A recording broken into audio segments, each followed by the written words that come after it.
Good evening, I'm Tom Whitnick. Welcome to the KZGN News.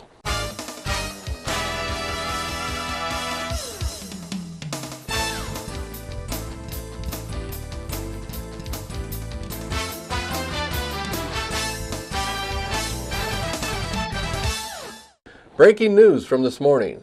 At about 8:45 a.m. there was a loud boom and then a fairly pronounced rumble lasting maybe 15 seconds. The boom was strong enough to be felt throughout the valley. At first it sounded like and felt like an earthquake, but after checking the USGS earthquake site, no earthquakes were detected.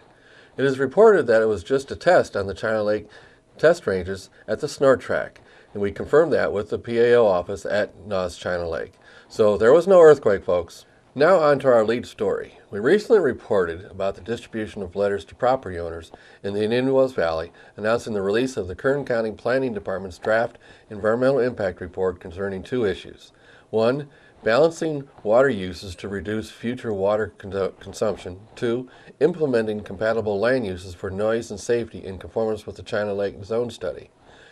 In our continued effort to let everyone know when hearings are happening concerning this issue, we want to make sure everyone knows that the City of Ridgecrest Ad Hoc Water Conservation Committee will hold an informational meeting Thursday, February 19th at 10 a.m. in the City Council Conference Room B at City Hall. The conference room is located on the first floor of City Hall. Kern County Planning Director Lorelei Oviatt will be briefing the committee and members of the public as to the details of the environmental report. The committee is chaired by Mayor Pro Tem Jim Sanders and includes another council member. I'm sure they are looking forward to the presentation and to hear from all of you. Again, here's another opportunity for you to educate yourself about this potentially major change to zoning in the valley. It is an important opportunity for the community to provide comments to the Kern County Planning Director directly. The City Council meeting is this Thursday, 10 a.m. at City Hall. Have you all been following the news about the measles outbreak? It's being reported by all national news organizations that the reported cases are approaching 220 states. California is leading the way with most cases overall, with over 100 reported cases. The CDC reports that in just 2015, 182 cases have been reported in 18 states and Washington, D.C. And it pointed out that the current outbreak started last December in 2014. So the current numbers do not include the initial outbreak numbers from last December. In researching this article, it was discovered that in 2014, there were over 600 cases reported. The majority of the cases are in unvaccinated people. And more people are becoming angry about the small percentage of parents that refuse to get the children vaccinated. It's reported that the main reason for parents to refuse the vaccination is due to the potential side effects. For years, it was believed that autism was the worst side effect. Well, now it is being reported by most news agencies that the reported side effect is false. There were numerous studies done to verify a doctor's claim of that side effect. It was so debunked by follow-up studies that apparently even the doctor that initially released his original study has retracted his own study and agrees with the current conclusions. So now doctors are trying to educate parents about this effect misconception. The CDC places most of the blame of these outbreaks being started by travelers coming into the United States unvaccinated or people from other countries that immigrate here. Many third world countries do not immunize their children and citizens. So when they come here or immigrate here, many don't know about the vaccinations and many can't afford to get the vaccinations. Locally, the Sierra Sam School District reports that 12% of new kindergartners do not have the vaccination. But all these parents are given 10 days to bring their child up to date with required immunizations, or they will be barred from attending the schools. Sacramento lawmakers are once again debating making child vaccinations mandatory for all children residing in California. We'll wait and see where this goes in Sacramento. Coming up, California gun rights and tonight's City Council meeting and your KZGN weather.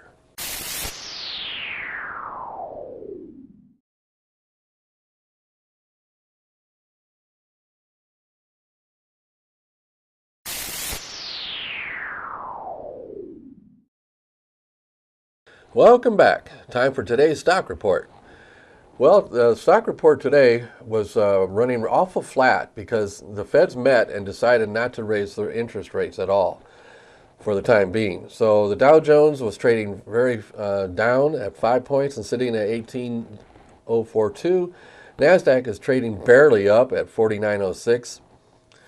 And finally, the S&P is moving down after setting a new record yesterday of 2100.34. It is just down 1 at 2099. But again, that was a record for the Standard & Poor's, and that was the second record this year they're reporting. Again, the market is going very flat today in response to the Fed's news as far as not raising rates. Now in news from the state level concerning gun rights. Fox News is reporting that a possible ruling by a federal court is forthcoming real soon. The court will decide whether the microstamping requirement for all new handguns to be sold in California must have the microstamping capability. Microstamping is the capability of the gun when fired to stamp the gun serial number on the shell casing. This is so if the casing is found by law enforcement, it would provide a quick track back to the owner of the firearm. However, no manufacturer has been able to successfully reproduce any gun with that capability. While some have experimented in the technology, none have been able to produce the gun. A further argument against the technology, the only component that is estimated that could actually do the stamp of the serial number is easily changed. So if someone did plan on doing something illegal with the gun, all they have to do is change a $5 part. Voila, no serial number stamp. The case was filed in 2009, and we have been waiting for a decision ever since. California Eastern District Federal Judge Kimberly Mueller is the judge considering the lawsuit. We are following this story, and we will have a follow-up soon, I hope. In city government news, as a reminder, tonight is the regular Ridgecrest City Council meeting.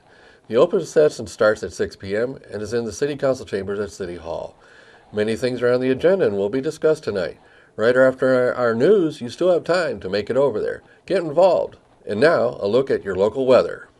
Good evening, everyone. This is Keith with your local KZGN weather report. Today we hit a high of about 76 degrees, and tonight will be mostly clear with a low around 45 with southwest wind at 5 to 10 miles per hour. Thursday we look at those winds dropping from 5 miles per hour to calm in the morning, and we'll have mostly sunny skies with a high near 78. Thursday night will be partly cloudy with a low around 44. Southwest wind around 5 miles per hour, becoming northwest later in the evening. Friday we'll have calm wind in the morning with mostly sunny skies with a high near 76. Friday night will be partly cloudy with a low around 45. Calm wind becoming northwest around 5 miles per hour after midnight. And on Saturday, mostly sunny with a high near 71, northeast wind 5 to 15 miles per hour, with Saturday night becoming partly cloudy with a low around 43.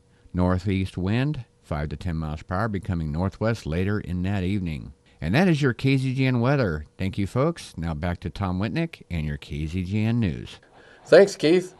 When we come back, we will have the sports with Tom Heck.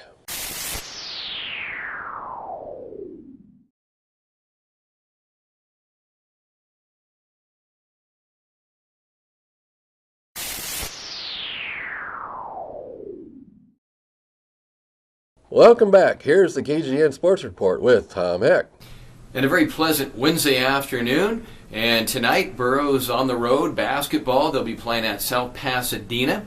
That'll be a first-round CIF Southern Section game. If Burroughs can get the win, they will play Friday night at a site to be determined on Thursday. Meanwhile, the girls, they have another day of practice before they play. Thursday night, they'll play right here at Burroughs against Cathedral City.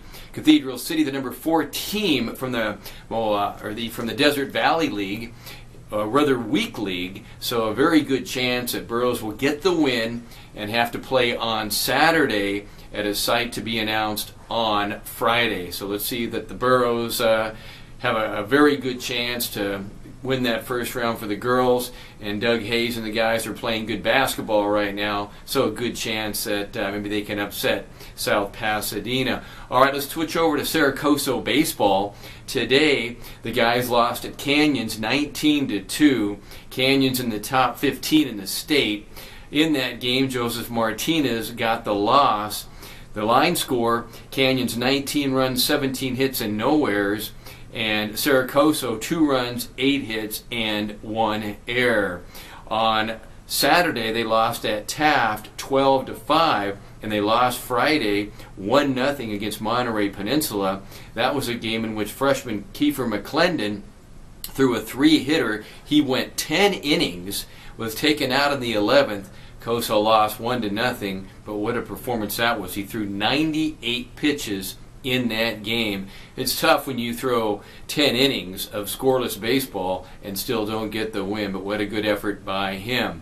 Now, Saracoso baseball will be on the road Saturday. They'll open up the Foothill Conference. They will play at Chaffee at noon. That game will be on radio on 1240 KLOA, which is your CBS All Sports station here in the IWV. The first home game in the league will be a week from this Thursday, about 10 days away, against Barstow College. All right, let's take a quick look at some other high school teams in action. Trona will also play tonight. They will be at home. That game starts over there at 6 o'clock. So if you're in the area, you know folks over there, go support the Tornadoes. They have a pretty good team this year. They were the number 2 team in the high-low league. They finished behind Lee Vining, who is way up north. All right, take a look at college basketball. Number 19, Butler, a winner. They beat Creighton 58-56. It was Virginia, the number 2 team in all the land. They've only lost one game all season. They lost to Duke. Besides that, they've been perfect. They're 23-1. They beat Kansas 62-61. Kansas, a number 8 team. Villanova defeats Seton Hall. Miami beats Boston College 89-86. All right, let's take a look at the NBA.